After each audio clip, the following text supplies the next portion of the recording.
What's up, Jeffrey?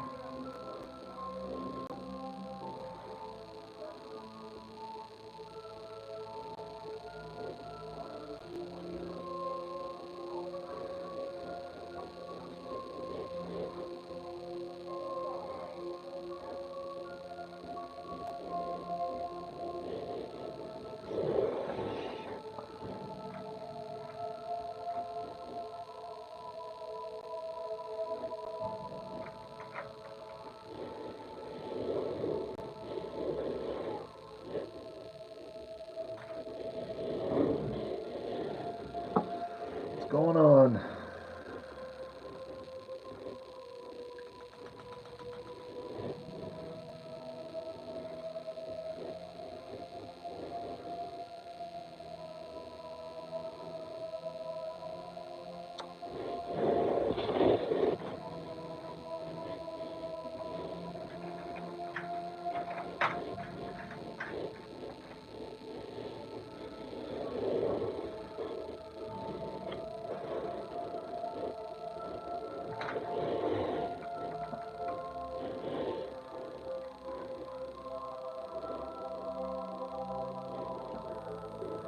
You were chatting up Nate yesterday?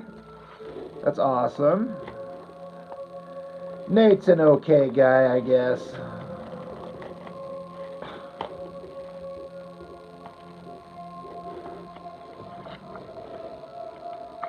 Yeah, he is awesome. He's a good guy. I like him a lot.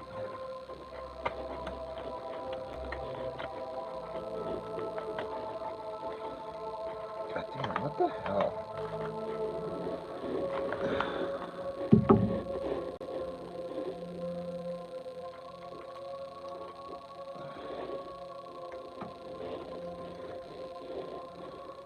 Shit.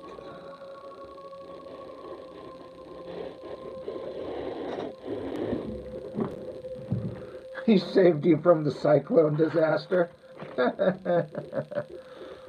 I knew he was a superhero in disguise.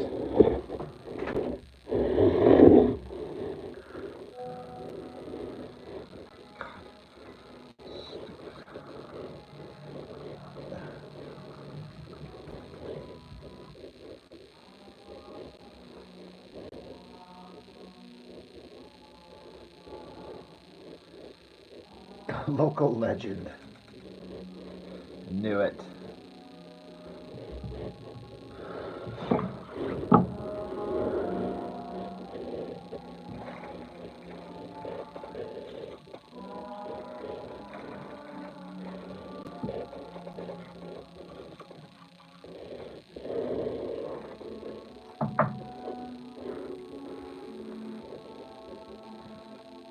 Mothra and Godzilla to change the direction of the cyclone.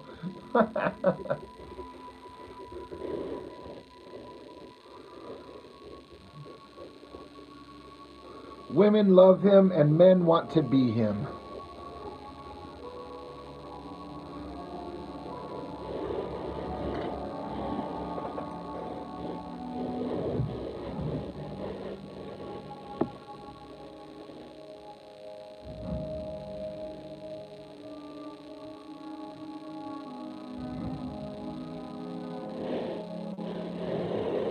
Exactly. I knew it.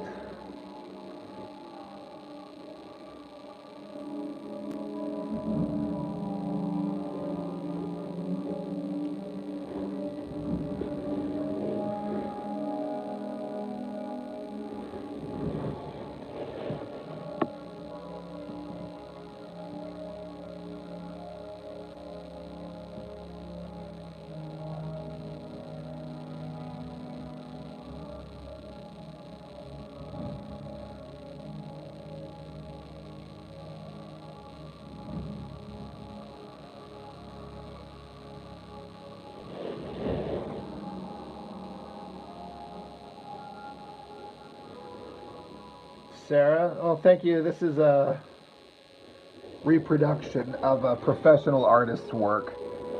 I'm just kind of practicing inking over it.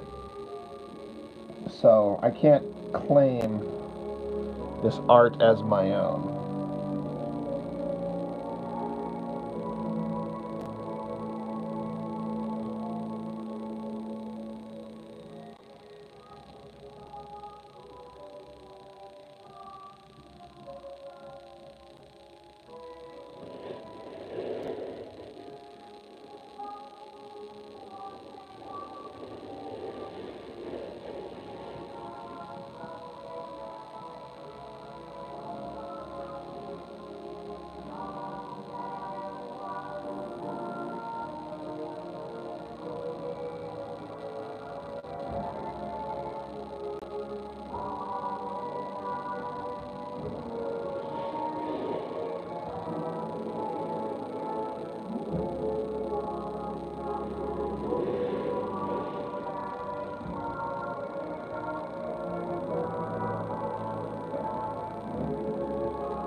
All right, Jeff, you got to take off. All right. Good to chat with you for a minute.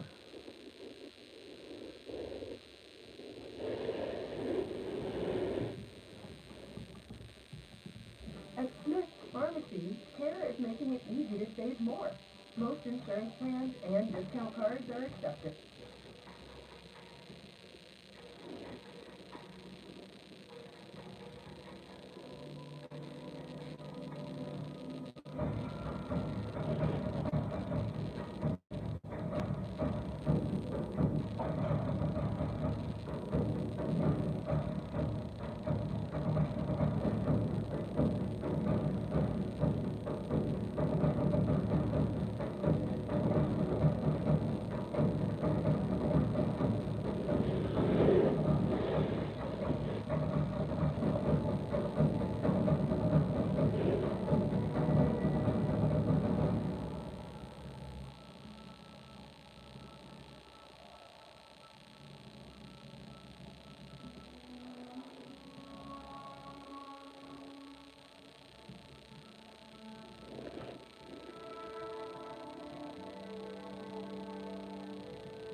Mark, what's up, dude?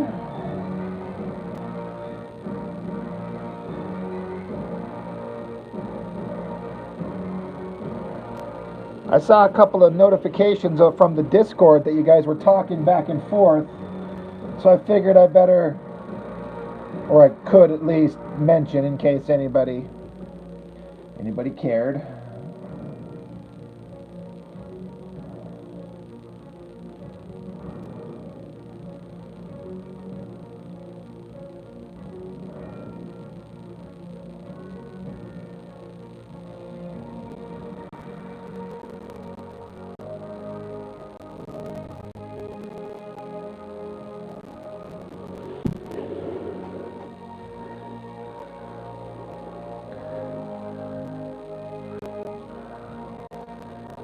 Well, thanks, Mark. I appreciate it.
Thanks, Buff Sniper.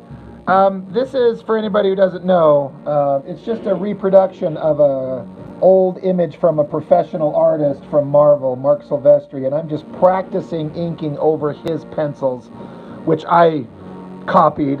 I copied the pencils, now I'm practicing inking over it. So none of this, anything that looks awesome is not because of me, it's because of the original artist, but I am trying to sharpen my inking skills, so.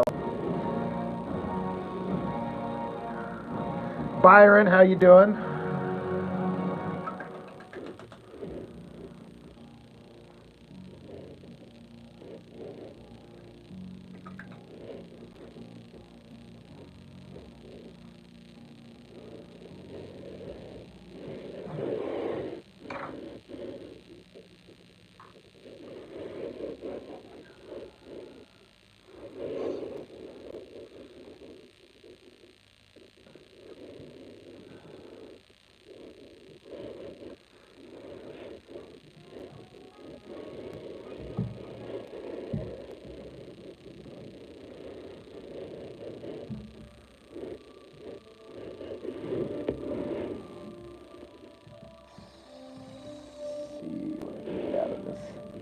Hunt 102.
Someone saying you're going to watch until you fall asleep. I know. I'm always doing these late in the night, aren't I?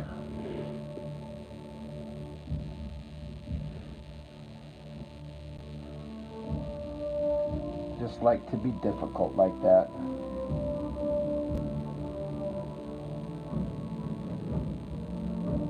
But after working all day, this is the best time I have to do stuff, so...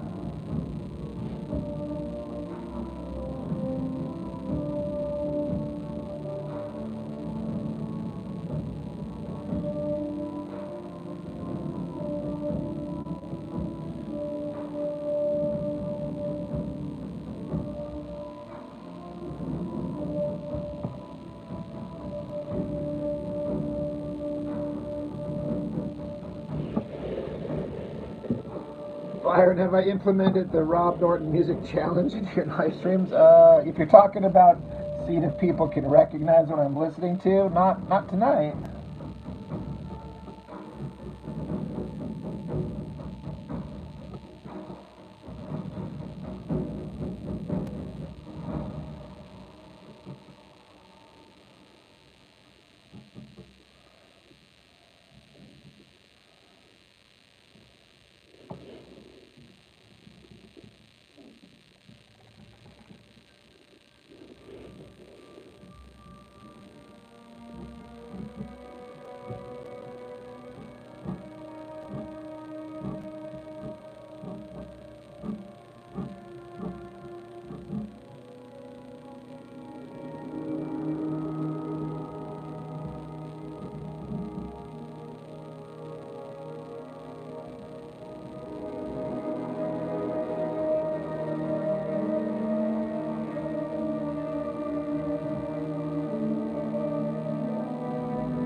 The stuff I'm listening to here, I've listened to the subject matter several times.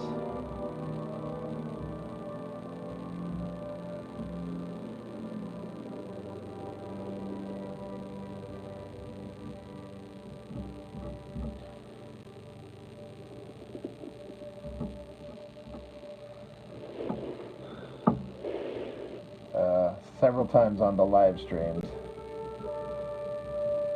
It is from a TV show.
Well, thanks. Like I said, I'm trying to I've always wanted to try practice inking over old Mark Sylvestri stuff, so I reproduced one of his images. I pencil traced an inked image, and now I'm inking the pencil trace.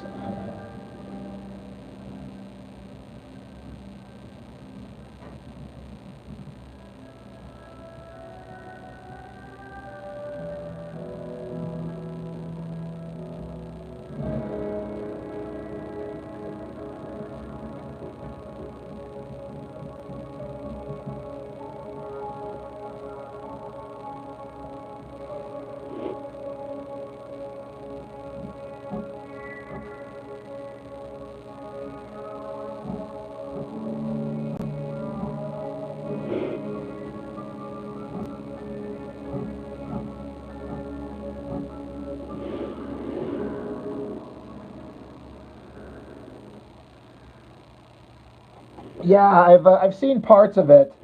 Um, One of my friends actually sent me a Dropbox link to the entire thing, but I haven't had a chance. I haven't been able to open it on my phone, so I'm gonna have to get on my laptop or something and see if I can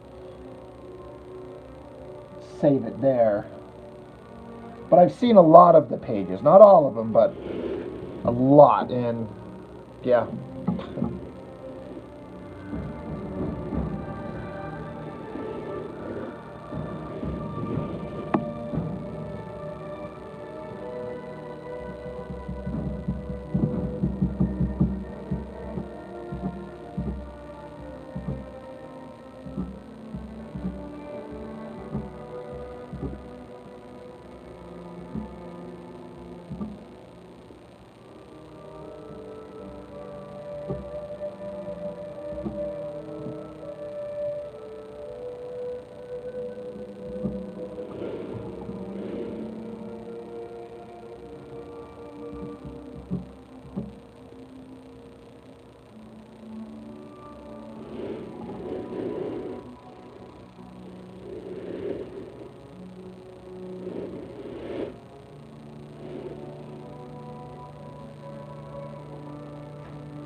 Doesn't that John Byrne book or the Elsewhere, the X-Men thing?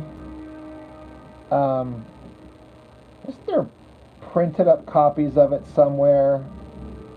I mean, the kayfabe guys got their hands on some copies. I know it was kind of a hush hush thing. We don't talk about it because we don't want to piss off Marvel. Marvel can kiss my ass.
Yeah, only bootlegs. I bet if the pages were high enough resolution, anybody could probably just print up their own copies.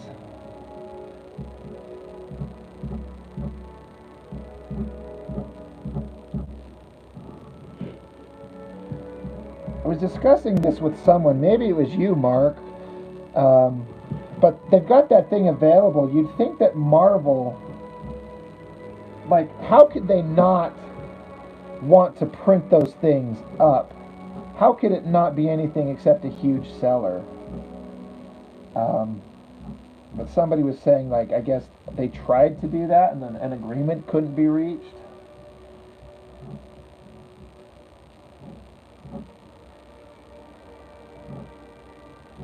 Which is just ridiculous. How can you have all that work done and not want to capitalize on it for everyone?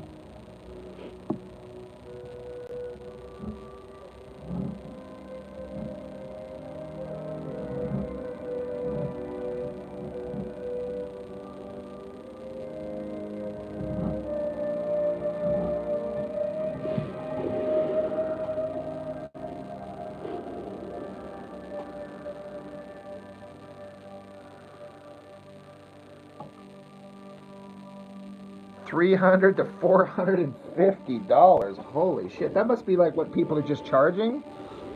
You know.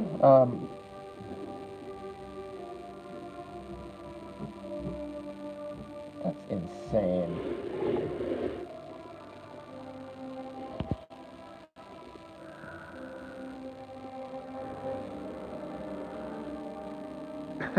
Byron, the most recent Rob Liefeld Captain America. That was a while ago. But yeah, I get a little passionate about it.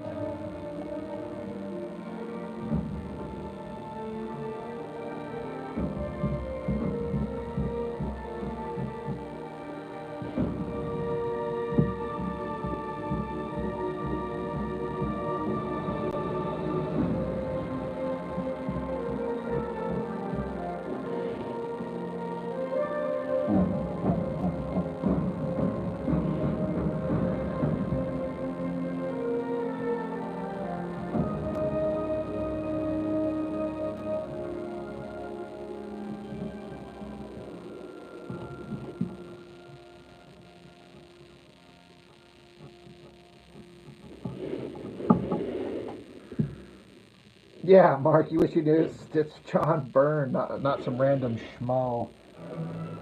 Yeah, I just hate the idea that there's that kind of work out there that will be seen by only a very few select people. I guess the digital files are getting passed around, but you know how I am. I want to see this shit in print. I want to hold a physical copy of it.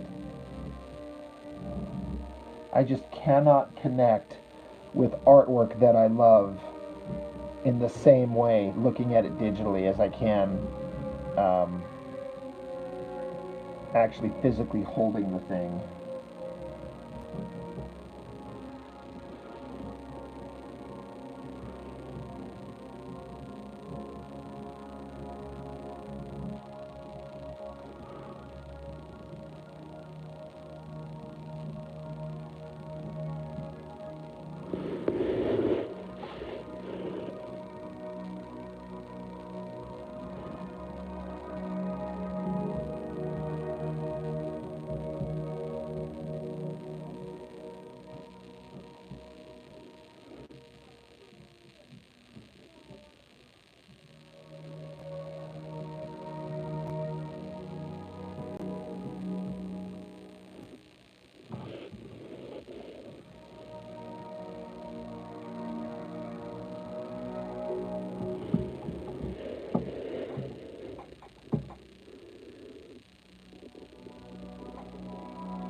Yeah, Byron, I watch a lot of stuff with Liefeld, and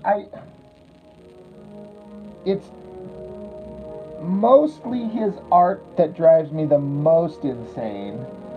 I appreciate that he pushes comics as a valid art medium and champions the idea of comics all over the place. I will never be upset at that, but he's such a douchebag online. But at the same time, I recognize that people come after him all the time and have for years. So I get that he's super defensive, but he's taken it to such an extreme level. It's like I occasionally have sympathy for him just as a human being because he's been eating shit for so long, but his art, he thinks he's so goddamn good. He's so convinced of his own greatness. I can't stand it.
Tricky.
Yeah, Mark, I think you're right.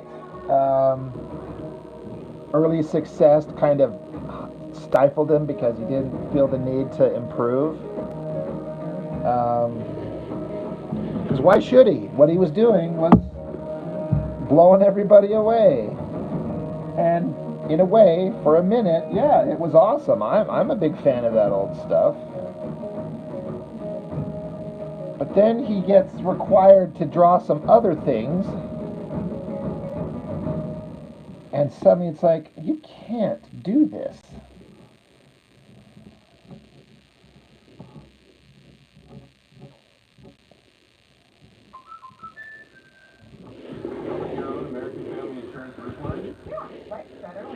under American Dad. Yeah, Byron, I should do a parody of the characters Shit Brick and Shit Shield. Yeah.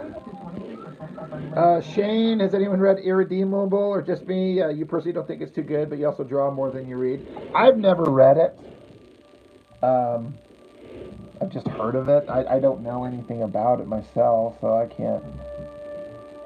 can't comment on it.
Oh, there's such weird abstracty shapes in this Sylvestri stuff.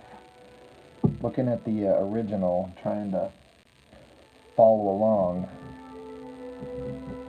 I just would love to know what this looked like when Sylvestri penciled it. Like, how much did he leave, and how much did Dan Green have to interpret, you know, to see how that working relationship actually went down.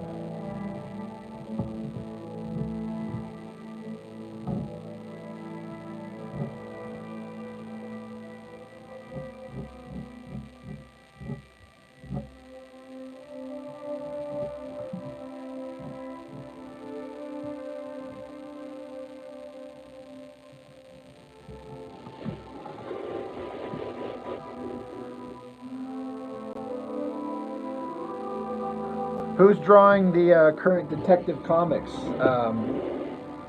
Southside Ronin.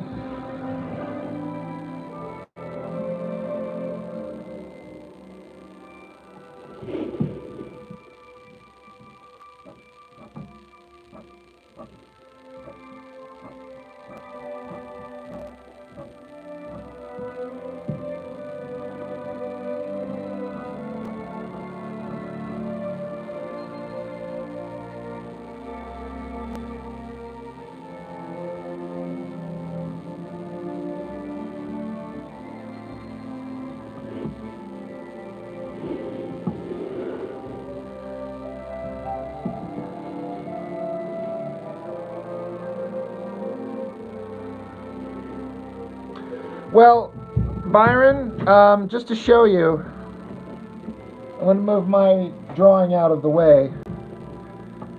Here's a printout of the original inked drawing by Sylvestri. This is what I'm not trying to ape the inking, but I'm trying to ink over Sylvestri, but, you know, there is some distortion to the figure that's weird, but I love it. It's so odd. Like it's kind of oddly proportioned, but somehow it works. So you kind of see what I'm kind of trying to mimic here. Southside Ronin, Mikhail Janin. I've never heard that name. Must be someone new, obviously. But Domowitz, I have not tried to ink Bushima. I did years and years and years ago. I'm talking 25 years ago. um, it's another one I would like to try. I might do that. Yeah, a lot of room for interpretation for sure. And I feel like there's a big similarity between, like, there's some kind of connective tissue between Sylvestri and John Buscema. Like, I feel like they're kind of cut from the same cloth in a way. Like Sylvestri's like been the modern day John Buscema, if that makes sense.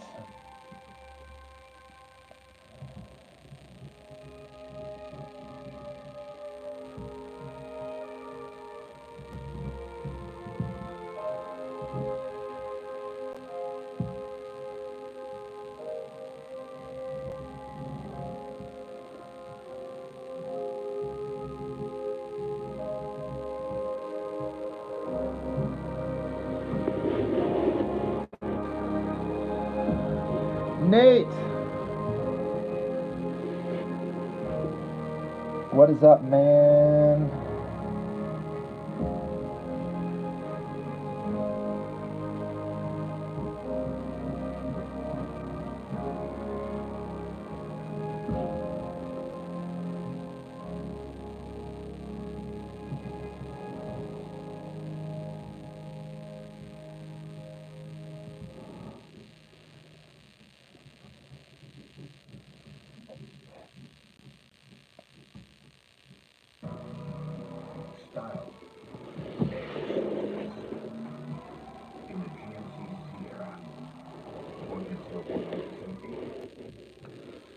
Southside Ronin, do I use the same process for every drawing? I guess it depends on what you mean by, like, what process.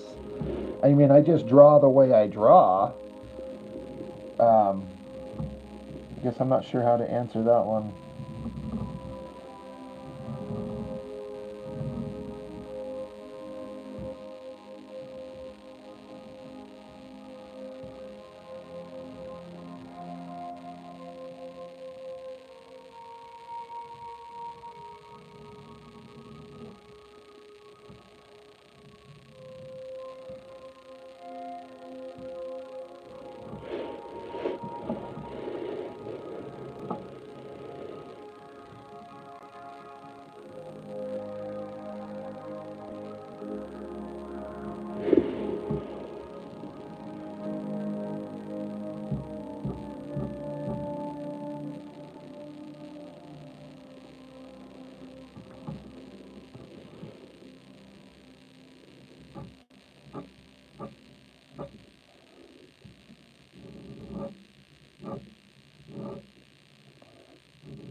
Yeah, Sylvestri bridges those. Yeah, I think you're right, Mark.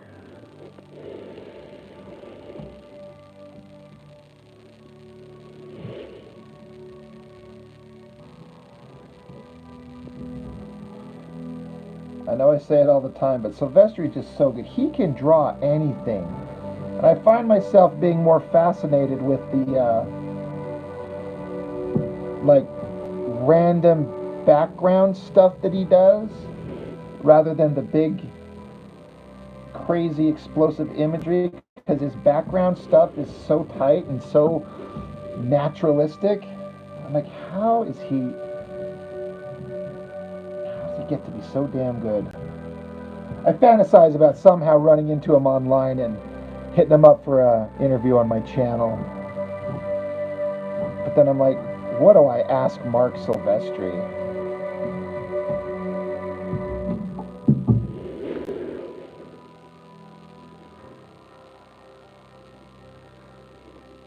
Yeah, you love the shapes he chooses. Nate, I am just inking what Sylvestri drew. So,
HM Alves, how's it going?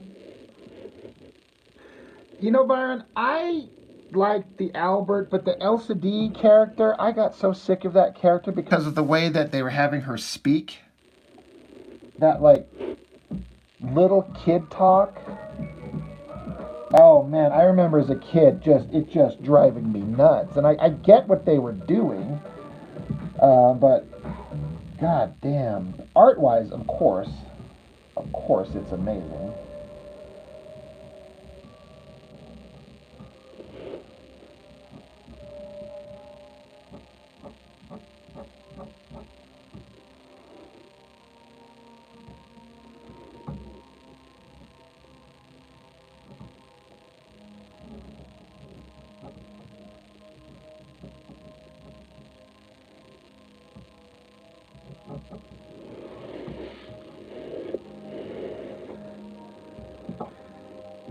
Yeah, that exact talk. Oh man. She's like, I'm rerouting my processors. I'm like, oh, I think it was Hama writing. Well, you know what? Hold up. Hold up.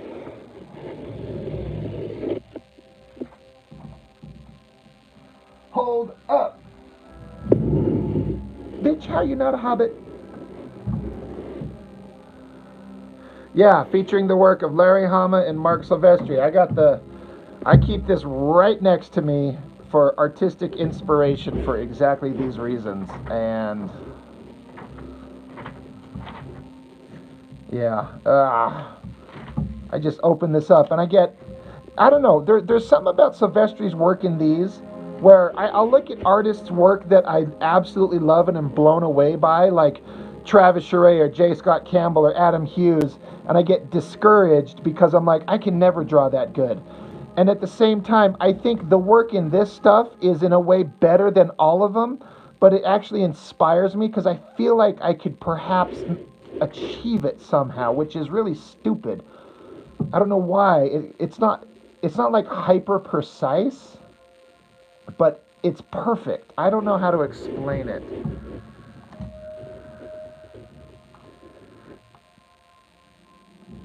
Yeah, right. It's just the moment of the stream we all get to feel bad about ourselves. I don't know. There's something about what Sylvestri does with his compositions and figuring out how to do simplistic backgrounds that tell you everything you need and they're perfect, but you're like, I could do that. That's so simple. And it's not. It's deceptively simple. I'm getting to the LCD shit. Look, there's the there's the cover I'm mock inking right there. Yeah, the illusion of effortlessness. Yeah, I love that. Mark, you got a great way of putting stuff, dude.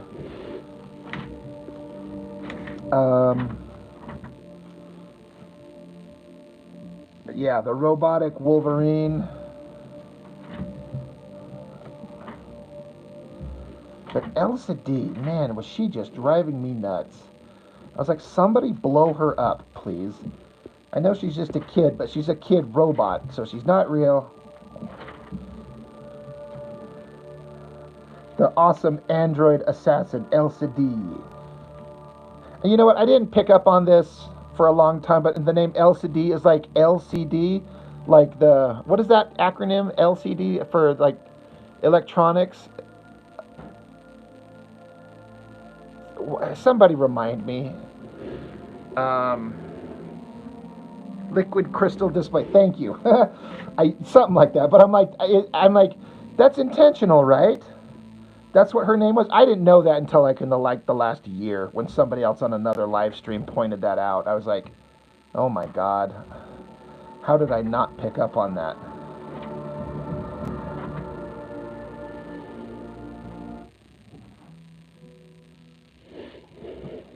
Liquid crystal display. Anyway, yeah.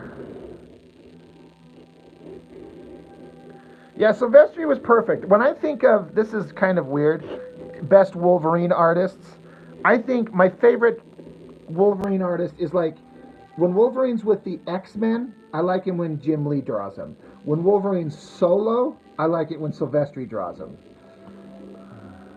If that makes any sense. Solo Wolverine, the best artist for me is Sylvestri. But when I want to see Wolverine on an X-Men team, because it's what I grew up on, it's what I was like, you know, that formative year. So of course Jim Lee's my favorite, but you feel that way too, Byron? It's like, yeah, that Jim Lee X-Men was just, this is the coolest thing I've ever seen. I gotta check for wet spots on this before I start filling in some blacks.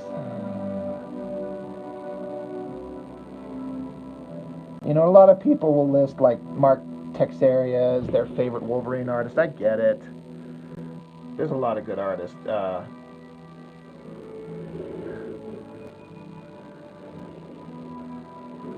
Yeah, we probably grew up on the same era of books, so we kind of were exposed to the similar things at the same time.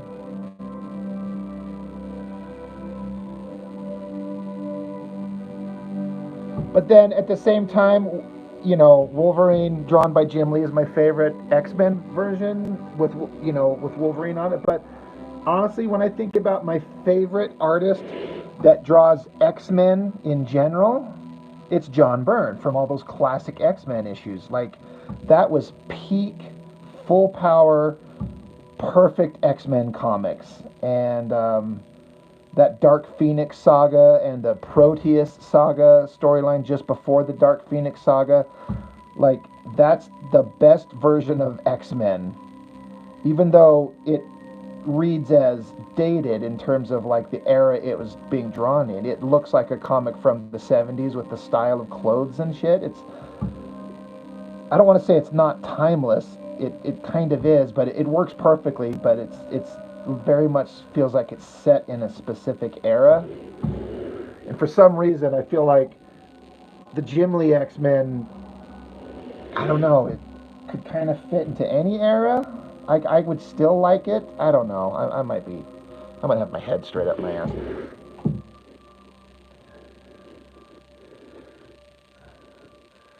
Dave Cockrum, Derek Robertson, John Bolton. I was introduced to John Bolton drawing the backup stories in the classic X-Men books, and some of those were incredibly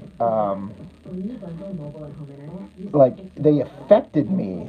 Those backup stories, man, those were weird and creepy and interesting. That's where I kind of found my appreciation for John Bolton, at least on some level.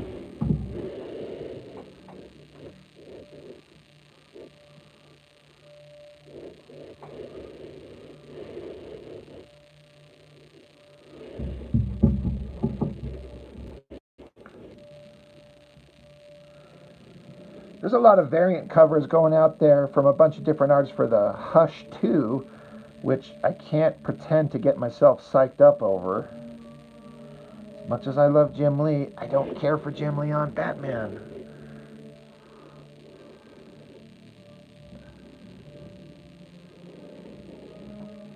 Yeah, Ann Nesenti writing those stories.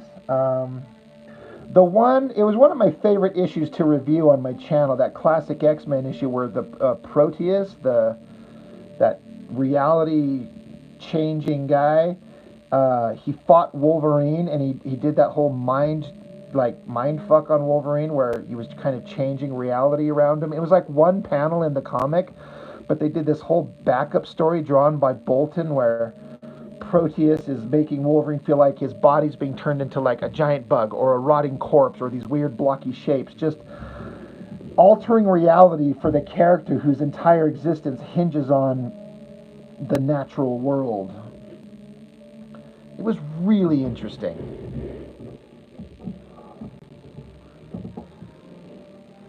Double Negative, Mark, isn't that the one where it was like the new recruit for the Hellfire Club?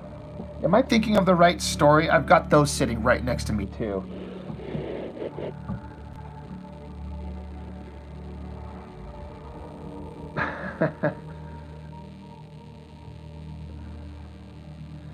Byron, well, they're making a sequel to Hush because it sold crazy well, and it's Jim Lee, and I think DC's just desperate to get a big hit, like something huge. And when you've got Jim Lee on your roster, the thing is Jim Lee's got to be hyper wealthy. He doesn't need to do this.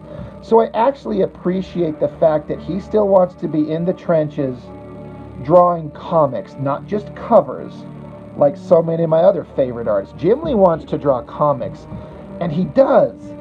I just wish it was on a book I gave a shit about. Because I'm like you, I don't care about Hush. I don't care.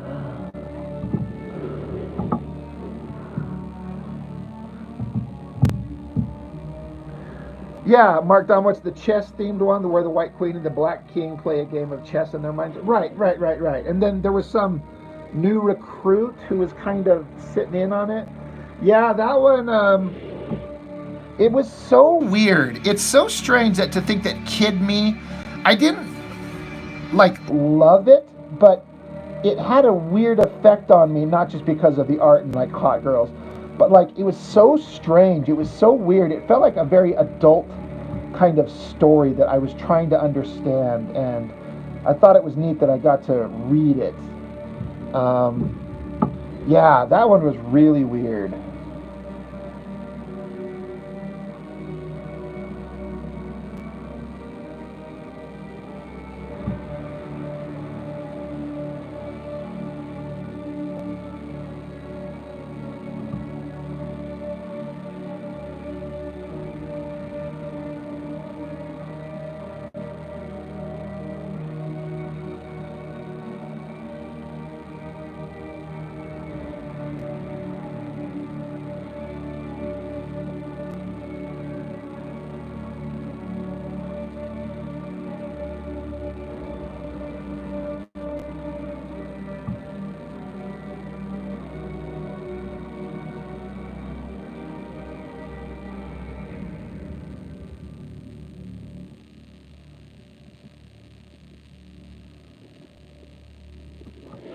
into filling in some black there.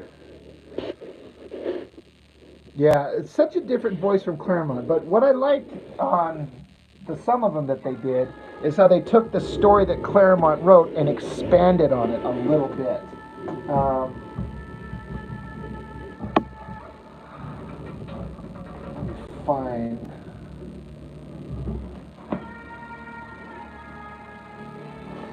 It's funny because, like I said, I keep all these things right next to my desk. I've got all these classic X-Men issues just sitting right here for kind of inspiration, along with a couple other things. But one of my favorite ones ever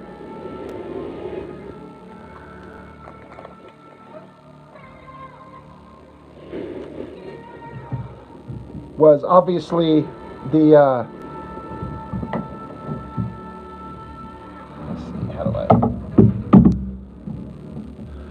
the story where Wolverine takes on the Hellfire Club. Love this cover, but then if I remember correctly, God, this stuff looks good on this old newsprint.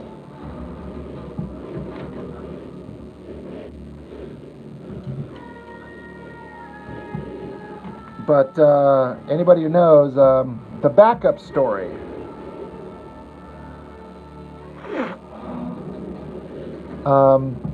This was probably the first art I ever saw of Jim Lee, and I had no idea. I didn't know Jim Lee. He was not a name that I knew. And it wasn't until a couple years later when I went back and looked, and I realized that this awesome story that I loved and I thought was so damn good was super early Jim Lee X-Men work. Inked by Joe Rubinstein.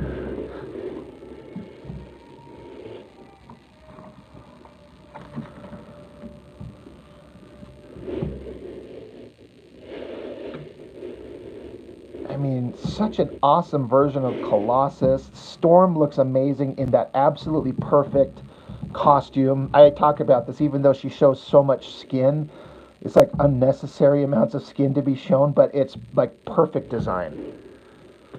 And then I felt like Jim Lee really enhanced the ears on Wolverine's mask in a way I hadn't seen before.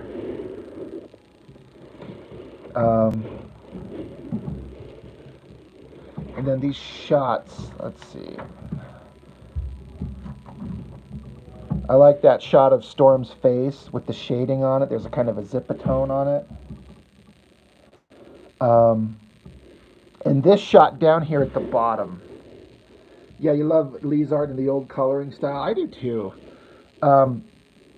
Like this simple kind of shot of Wolverine's back with the big hyper pointy boots. I've never seen his boots that pointy, I don't think, before that. And I love this shot of Storm. Like, let me bring it up close. Like, it's just her hair and her cape. Like, that is so cool. I don't know if I'd ever think of that. It reads exactly correct. You know? And then look at that Wolverine face. To think of it as a Jim Lee Wolverine face with minimal line work, cross-hatching all over it. It's just a simple kind of open line thing. So freaking good.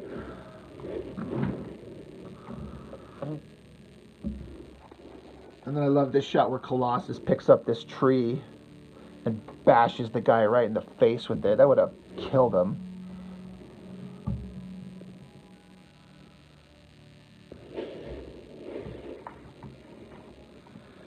And then it ends on such like a sad note. Like, this guy was going to kill either Colossus or Wolverine, and Storm had to choose. And she chose Wolverine because she thought with his healing factor and his speed, he might be able to dive out of the way.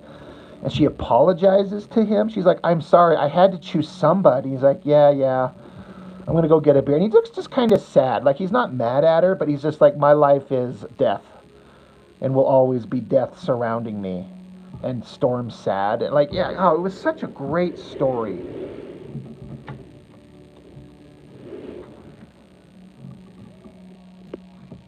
What's that Freddy Krueger ad?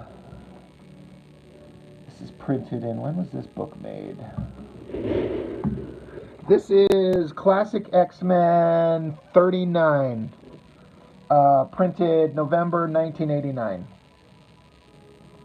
So it's got the Dark Phoenix saga story where Wolverine takes on the Hellfire Club and just chops a bunch of them apart.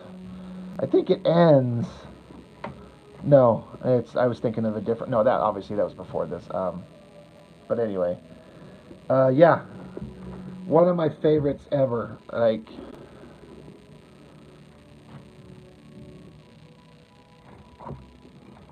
love it so much.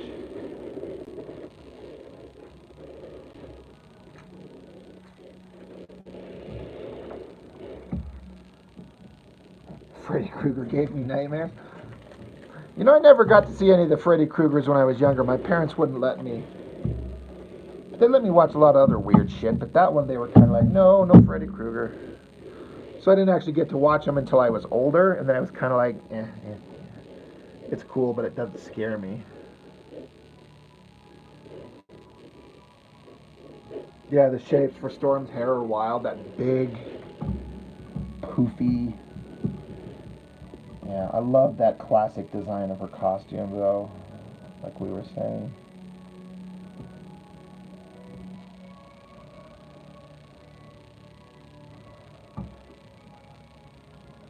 Like you all know me. I like the hot girls, but it's so hard for me to look at a costume that's like makes no sense to have that much skin showing and take it seriously. Even though it's just a comic, it's for fun, but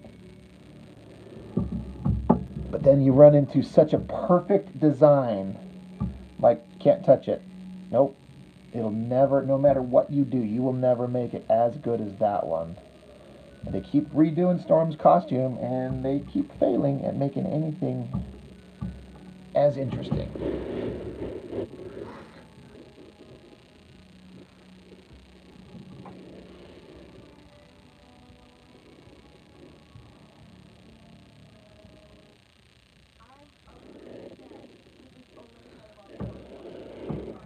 Yeah, I couldn't watch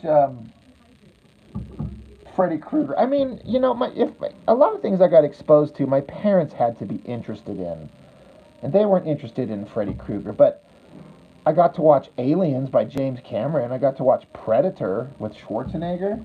You know, they let me watch that shit. So it wasn't like they were, I guess, trying to protect my sensibilities. Now that I think about it, they're just like, this is what we rented because we're dirt poor. So if we're lucky enough to get to see some shit, this is what you get to see too.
What's a movie that scared you guys as a kid? Like when you were young, like 10 or under or something like that. Something that really like freaked you out. That maybe you shouldn't have seen, but you did anyway. And then you'd maybe keep going back to it even though it freaked you out.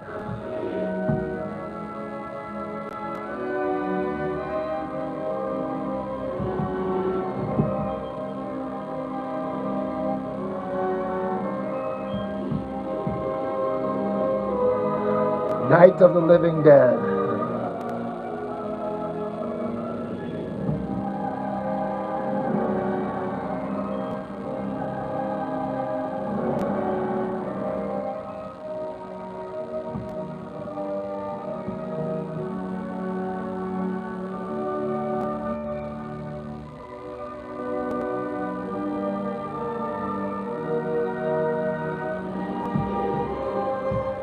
It, the TV miniseries, yes.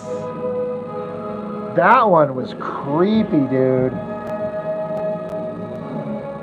I remember that one vividly. With Tim Curry. So weird.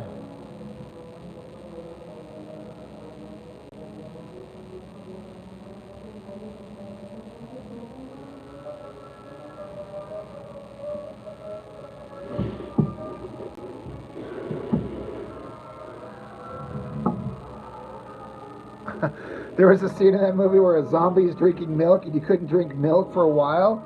I've never actually seen Night of the Living Dead, so I don't know about that, but you got me interested. I'm going to have to Google that.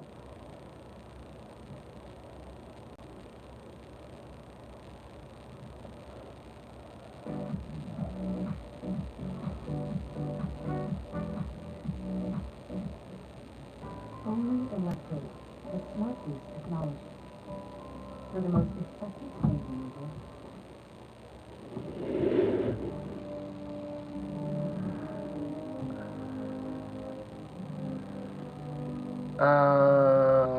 That Dumb Bones movie. What's that one? That it sounds familiar, but I can't place it in my head immediately.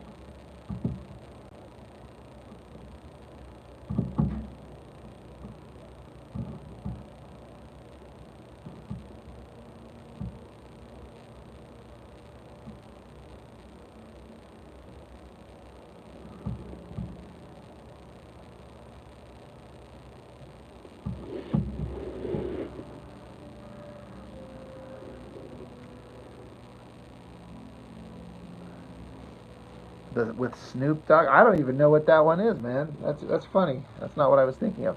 Jaws made you cry not because you were scared, because you felt bad for the people dying. Aww. I don't think I've ever had that kind of reaction, but that's unique. That's kind of funny, and I'm not making fun of it.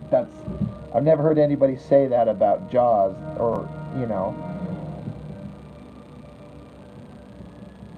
It is terrifying to think of like just unseen monster underneath the water waves just pulling you down and ripping you to shreds, and there ain't nothing you can do about it.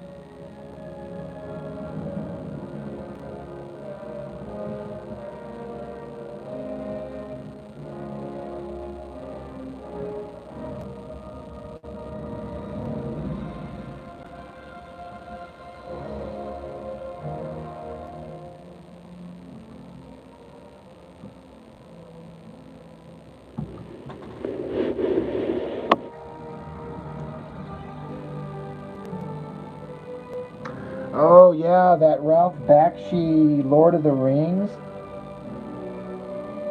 Those God, it was so weird. Those Bakshi things.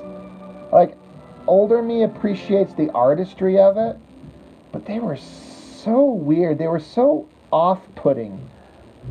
And I think part of that's probably because, they were cartoons. And cartoons for me were this thing that brought joy and adventure. And those backsheet themes were like psycho, weird, creepy.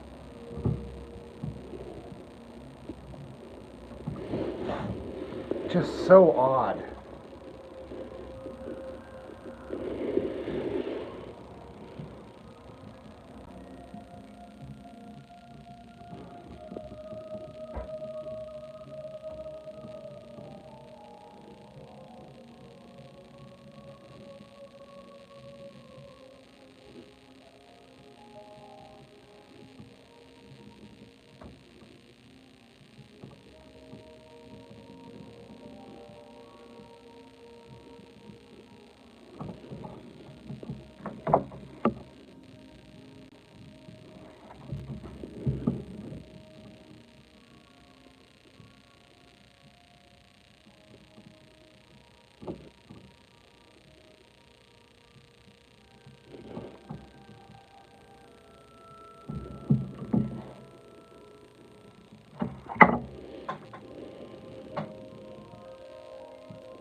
You loved it then and you love them even more now. Um, HM, I think I've seen the Wizards one. I think I know what you're talking about. I think it's another one of those random ass things that my dad rented when we were way young. And I don't think he knew what it was. I think the reason he picked it up, if we're thinking of the right thing, and if I'm thinking of something different, it's going to sound embarrassing, but I think my dad saw it because there's like, oh, it's an animated show, but there's like animated titties in it. And he was interested, so he just kind of plugged it in. And I know my mom was sitting over there going, what is this fucking shit? And why are the kids watching this? And I remember thinking, this is so weird. What is this? Like, I think I know the one you're talking about, unless I'm completely off. And you're like, no, this one I'm talking about, there's no titties in it, Rob. You're single-minded.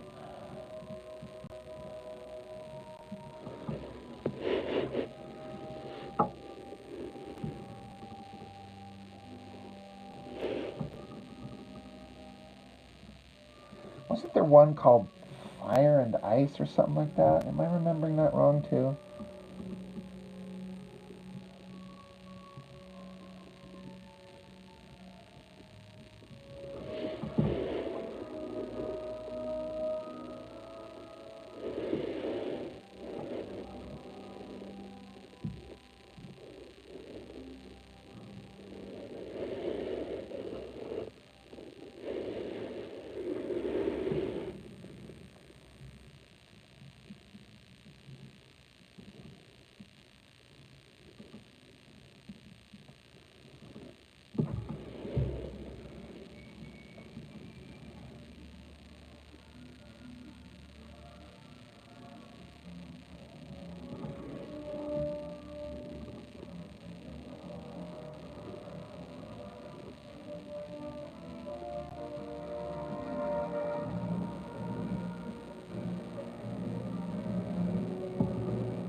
Wizards is fantasy with titties, guns, and philosophy.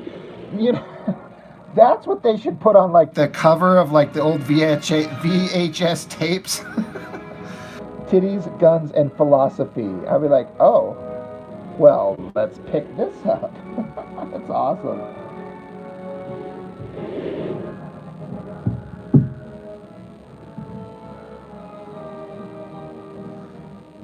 Yeah, there was one called Fire and Ice. Yeah, I think I've seen, but again, I haven't watched them for decades, so I just remember them being so weird.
Mark Hamill was in it? That's weird.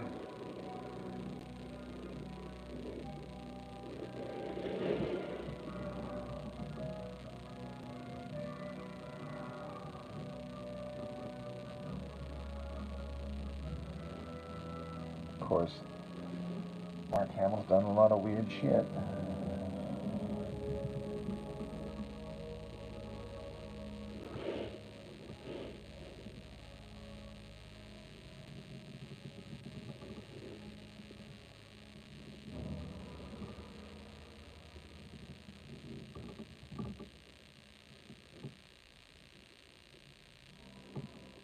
This message is brought to you by Apple Pay. With Apple Pay, you can pay with a wallet you're already holding, your iPhone. Just double-click, smile, and tap. No Apple devices required. Terms apply.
Mark, you say this was his film debut, made it around the same time that George Lucas cast him in Star Wars? Really? That's really weird. It's an interesting point, Byron, how the voices made those characters, and are they just, things are just not as interesting? Or have we just aged to a point where nothing is as cool as it used to be?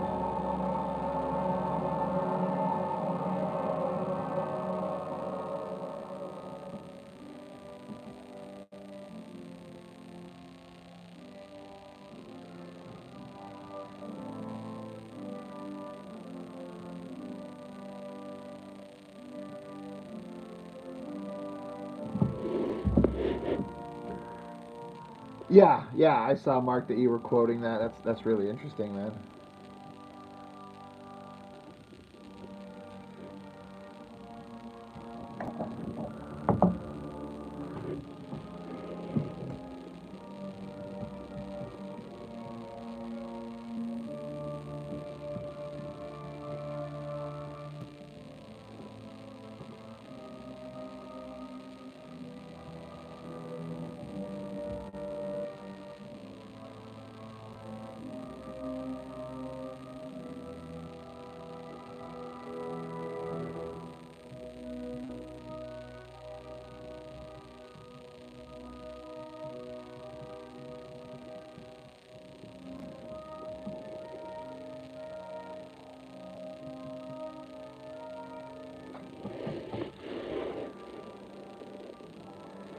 Did y'all see where he was up on stage recently, Mark Hamill, and his frickin' britches fell down?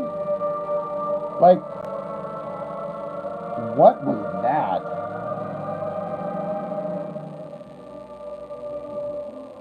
I heard a lot of people joking about it, then I watched, I'm like, did that just happen? Like, what the hell was that? It's just an accident at the worst possible moment?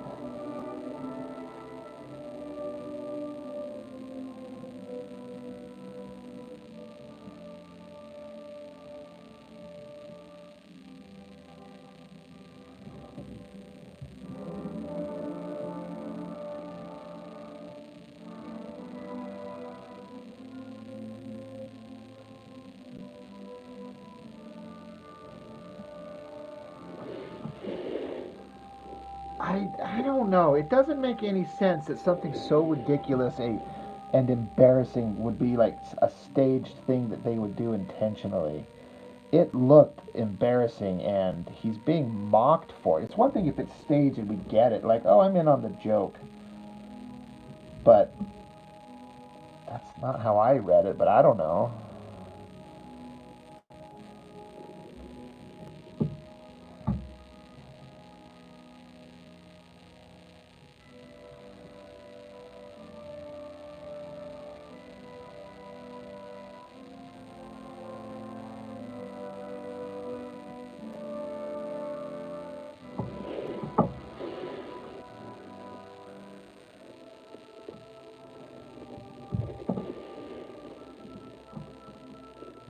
And I don't know, I'm not a huge fan of Mark Hamill outside of just in his personal life. I don't know. I don't agree with a lot of his insane rants. But that's separate. We gotta show our ass every now and then. I mean, you maybe you're right. That's fair. What's up, Kevin?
Yeah, Tony. Yeah, agree.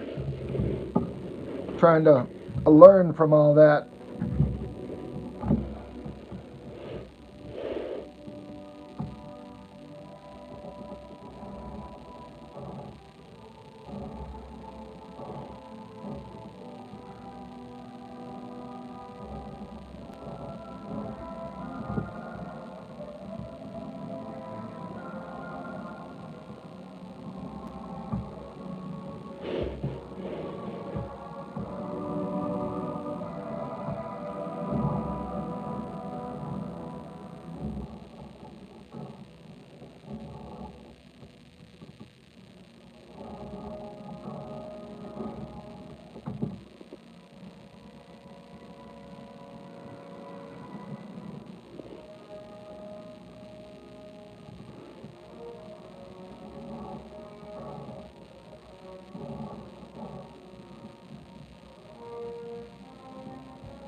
Yeah, Byron. Everyone knows this music.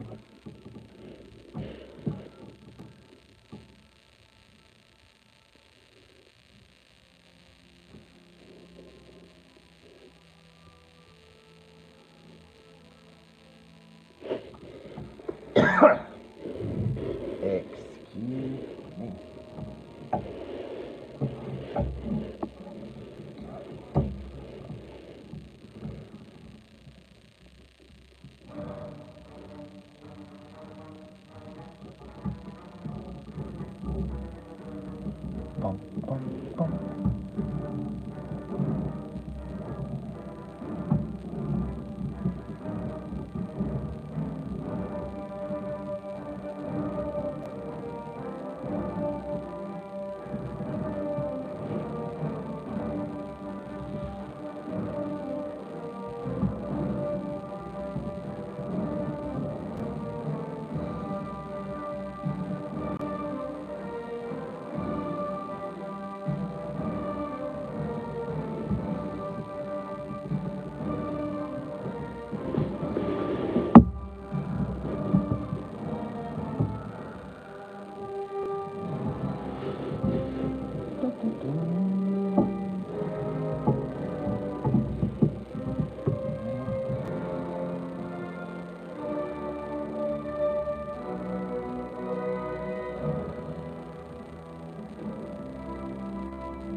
Fucking up these claws.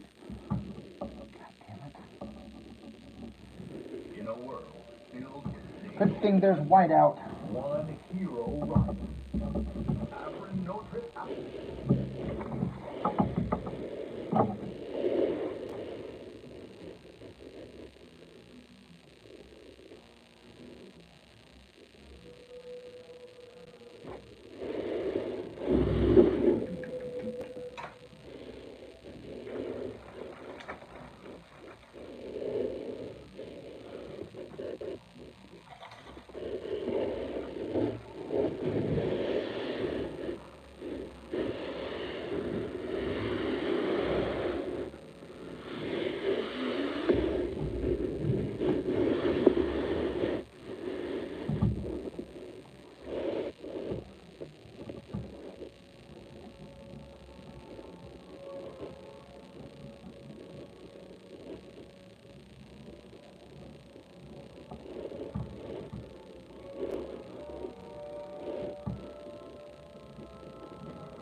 I got those Pentel pocket pens. They're fun. The only thing I don't like about them is that the ink takes forever to dry. And by forever, I don't mean like hours or anything like that, but sometimes using other tools, the ink dries quicker, and so I'm always like smudging this shit.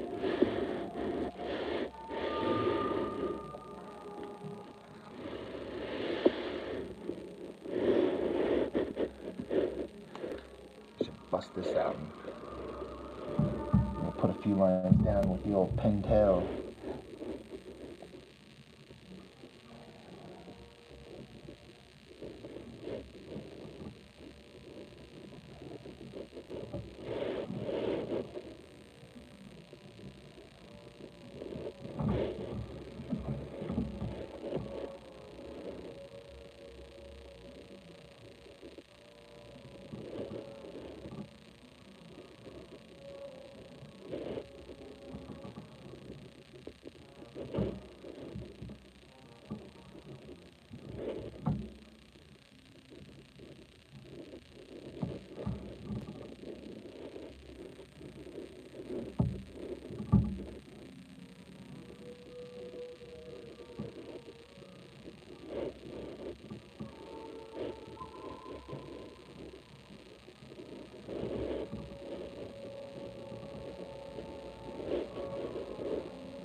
see, because I don't know if you can see, I'm trying to show all these ink lines that I put down with this pen. They're still kind of wet in a few little spots, so you have to like move around the page a lot to not accidentally set your hand in that ink and start smudging it. That's my only beef with this.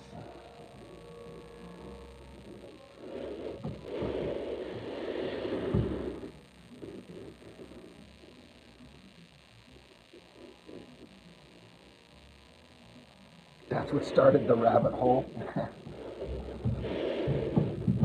Yeah, they're really convenient to take with you places, and you don't have to have like a bottle of ink. And you know, if I'm inking and I want to do the best I can do, I'm going to use a bottle of ink and a dip brush and a Hunt 102, and I'm going to try to do the best I can with those. But that shit's hard to truck around. These things do pretty dang good.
Still some wet spots.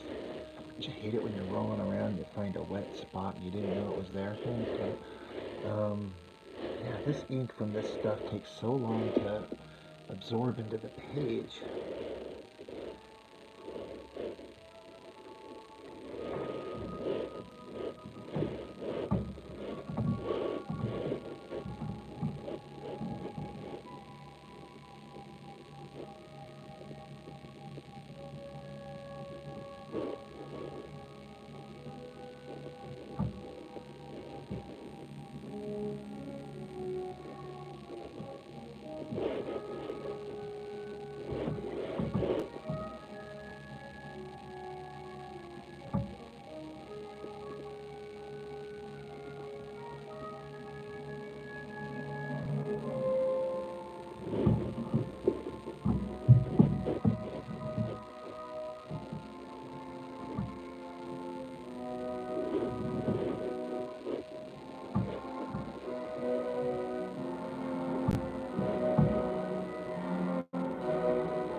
Does anybody ever ink in a page and find yourself like holding your breath to like reduce handshake and things like that? Is that a thing?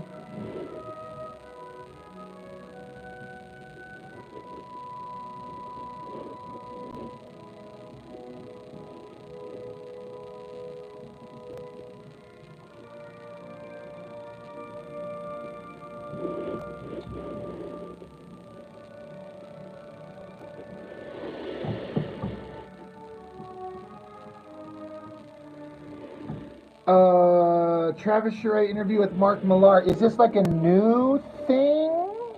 Because I know Millar has that channel, and I thought I was subscribed to it. He's done some interviews with a couple of people I haven't had a chance to get all the way through yet.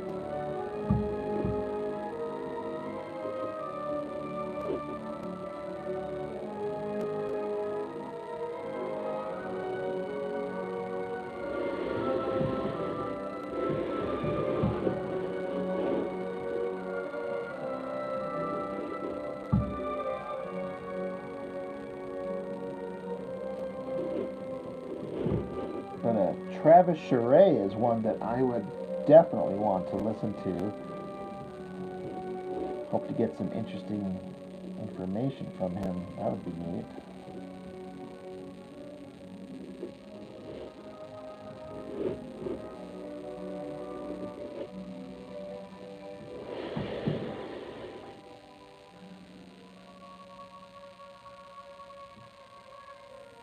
Tell me some of the rumors, Sheldon, if you don't mind, like briefly, like a rumor was this. I think I'm definitely going to look that up. That I would be very interested in.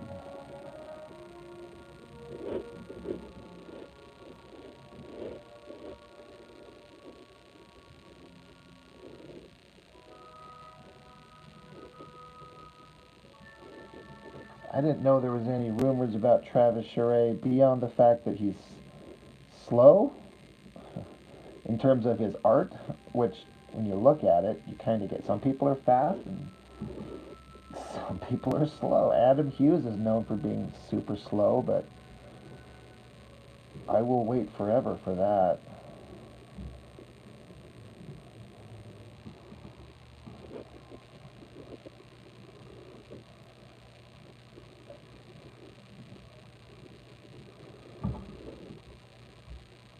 Leo.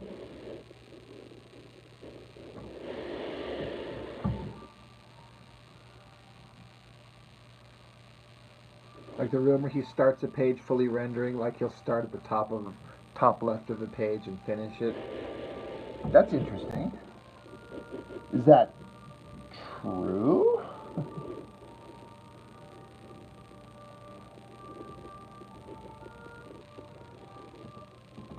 Yeah, I think I'm definitely going to look that up.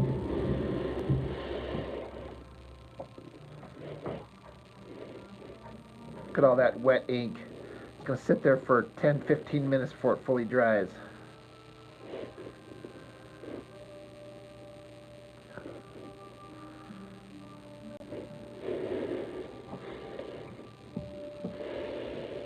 Jeffrey's back. We were talking mad smack about you, Jeffrey. Nate showed up for about 2 seconds, unless he's still listening, just silently.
2.5 hour interview really got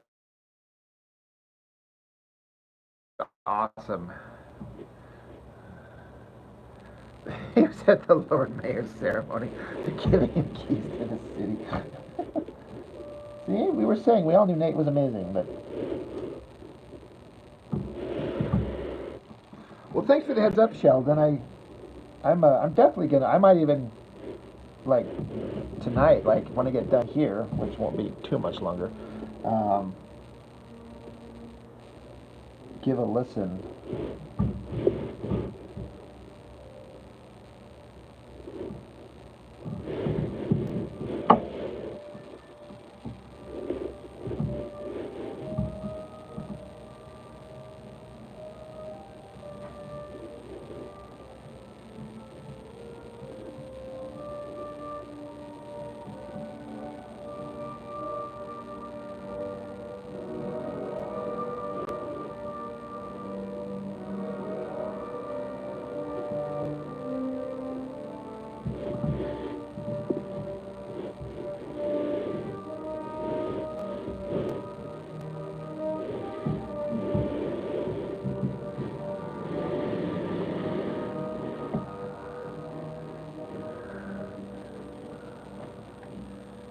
The gravitational pull of these dual stars will destroy us all.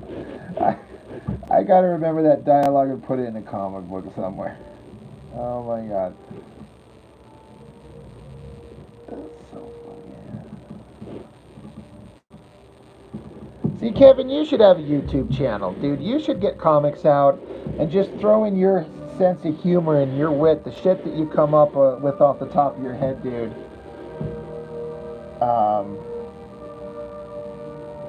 That'd be entertaining as hell. Lady Deathstroke, what a name, right? Bold and to the point. It's true. She can stroke me until I die. Which would, not be very long. I couldn't last very long.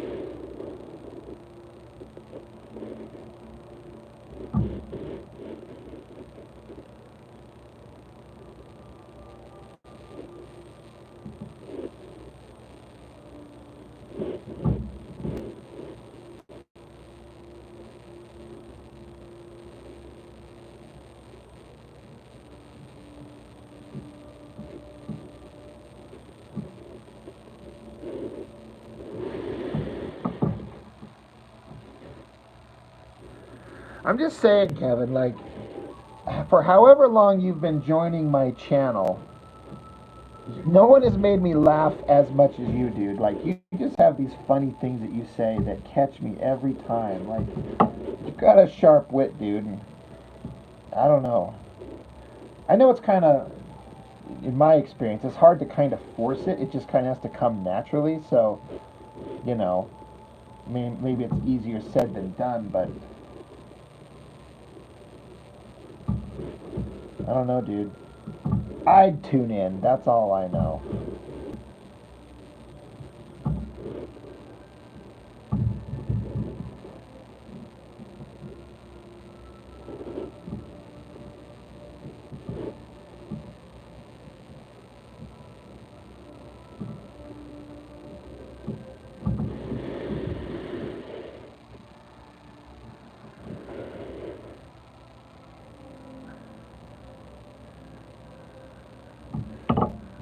My favorite 007 female villain name?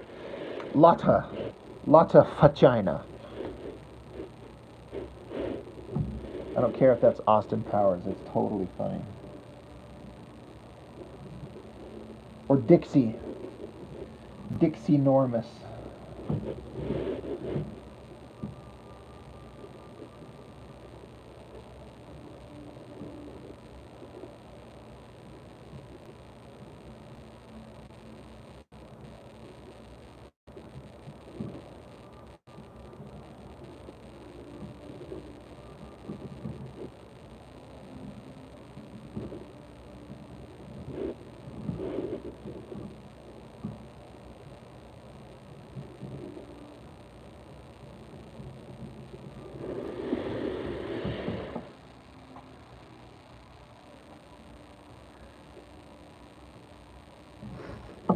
He just told the rest of us we are crap, not witty enough.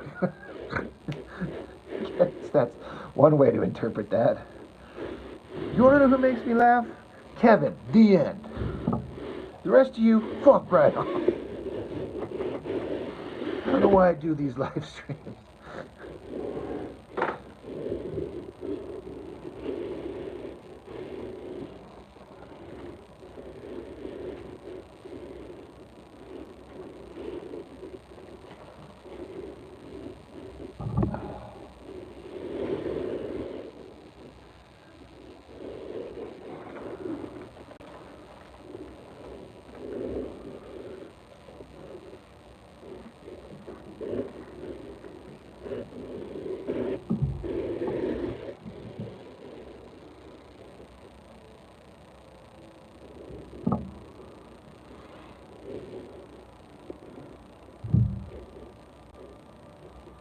I think I've done all I can do tonight, so I think I'm going to shut down the live stream for now. Boy, I just keep comparing the two, the shit that I'm doing here, and just how good Dan Green was. Even with his loose style, he just made it look so much better. Like a light hand when he needed to. So good.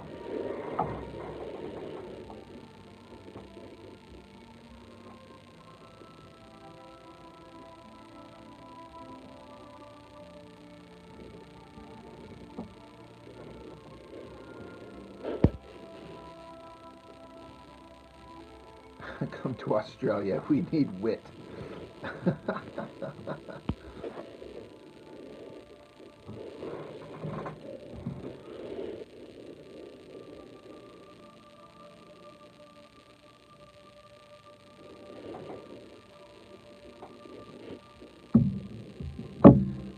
Yeah, I know, Mark.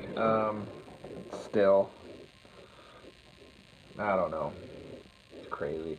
Anyway, guys, I'm gonna call it a night. Go check on my little monster kids.